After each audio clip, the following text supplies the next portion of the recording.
अप्रैल था और आमतौर पर 1 अप्रैल को हम लोग अपने बचपन में अप्रैल फूल दिवस मनाते रहे, तमाम सारे लोग बेवकूफ बनाने की कोशिश करते रहे।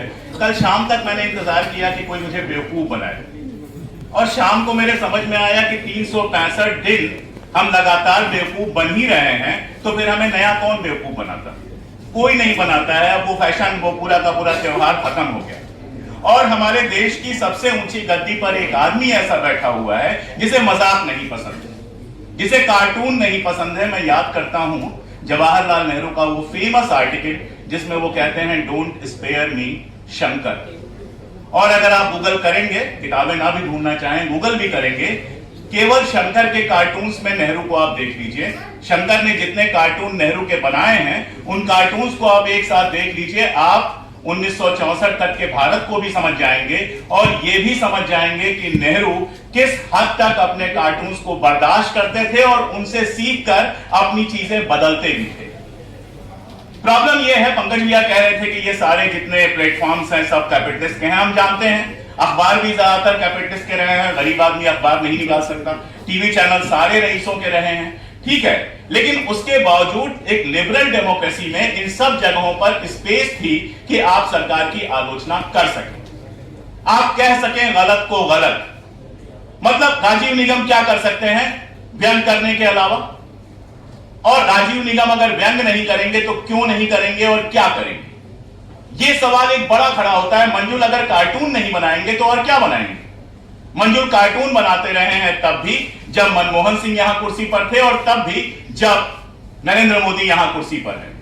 लेकिन मनमोहन सिंह का जब वो कार्टून बनाते थे तो यही अखबार जो उन्हीं पूंजीपतियों के हैं बड़े शौक से उसको पहले पन्ने पर छापते थे और किसी को कोई फर्क नहीं पड़ता था। आज कार्टून बनाना इतना मुश्किल है कि एक के बाद एक फेसबुक पेज उड़ाए जा रहे हैं, किसी का ट्विटर अकाउंट उड़ाया जा रहा है, कोई मतलब आप बोल नहीं सकते हैं जैसा माहौल बनना शुरू हो गया है। संजय भाई ने संसद के अंदर आवाज उठाई और वो आवाज हम सब लोगों की आवाज थी। ये पॉलिटिक्स का अकेले का मामला नहीं है, ये राजीव भाई का अकेले का मामला नहीं है, ये किसी चैनल का अकेले का मामला नहीं है। आज ये है, कल हम होंगे, परसों जो यहां तमाम सारे लोगों ने वीडियो लगाए हुए, कैमरे लगाए हुए हैं, इनमें से कोई भी हो सकता है। और ये वो आवाज है जो इस देश में विपक्ष की आवाज है। आज कंडीशन ये है कि विपक्ष को कवर करने के लिए मीडिया नहीं है। भारतीय जनता पार्टी का कोई पार्षद भी अगर चाहेगा तो वो नेशनल मीडिया में आ सकता है, लेकिन दूसरी पार्टियों के सांसद और यहां तक कि विपक्ष के नेता को भी बाकायदा मीडिया में आने से रोका जाता है। मीडिया में गलत तरीके से रिपोर्ट किया जाता है या रिपोर्ट ही नहीं किया जाता है। और यही वजह एक अल्टरनेटिव मीडिया खड़ा हुआ है। अगर आज टीवी चैनल वैसे ही होते जैसे 2014 से पहले थे तो किसी पॉलिटिक्स की क्या जरूरत होती, मेरे चैनल की क्या जरूरत होती, रवीश को बाहर आकर वीडियो क्यों बनाने पड़ते एक यूट्यूब चैनल पर, अजित अंजुम जैसे पत्रकार को अलग से वीडियो क्यों बनाने पड़ते, या तमाम नाम आप गिनते चले जाइए। ये इन सारे लोगों को अलग से आकर अपनी बात क्यों कहनी पड़ी? क्योंकि मेन स्ट्रीम मीडिया में उसकी जगह खत्म हो गई।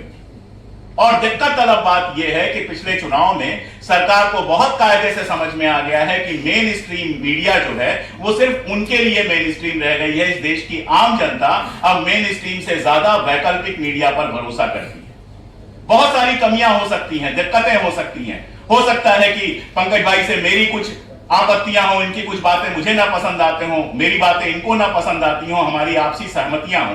लेकिन एक बात पर हमारी सहमति है, उसमें संजय भाई भी शामिल है, उसमें पंकज भाई भी शामिल है, उसमें हम सब लोग शामिल हैं कि अगर आप मेरी आलोचना करना चाहते हैं अपने चैनल पर तो यह आपका हक है। अगर संजय भाई के किसी भाषण को शानदार कहने का मुझे हक है तो बेकार कहने का भी मुझे हक है। अगर मेरा कुछ गलत है या कहीं कुछ गलत है तो उस पर टिप्पणी करने का हक है। लोकतंत्र ऐसे ही तो बनता है, संसद ऐसे ही तो बनी थी, कम से कम राज्यसभा ऐसी ही बनी थी। जिसको क्या बना दिया गया है बताने की जरूरत नहीं है। एक विपक्ष की बड़ी पार्टी का नेता खड़ा होकर कहता है कि अगर आप नहीं बोलने देंगे तो मैं बैठ जाऊंगा, और हमारे लोकसभा अध्यक्ष कहते हैं कि तो बैठ जाइए, प्रधानमंत्री का नाम मत लीजिए, बैठ जाइए। और मैं एक बात और बताऊं, बहुत सारे लोगों को लगता है कि इससे हमें क्या फर्क पड़ेगा। सबको फर्क पड़ेगा, जनता के लिए भी उतना ही बड़ा फर्क पड़ेगा। आज आपके सवाल फिर भी उठ जाते हैं। अगर इस देश में विपक्ष की आवाज खत्म हो गई, वैकल्पिक मीडिया की आवाज खत्म हो गई, तो जो मीडिया है उसके घर में भी कुछ हुआ तो वो आवाज उठाने वाला कोई नहीं बचेगा, क्योंकि उनके अपने चैनलों पर वो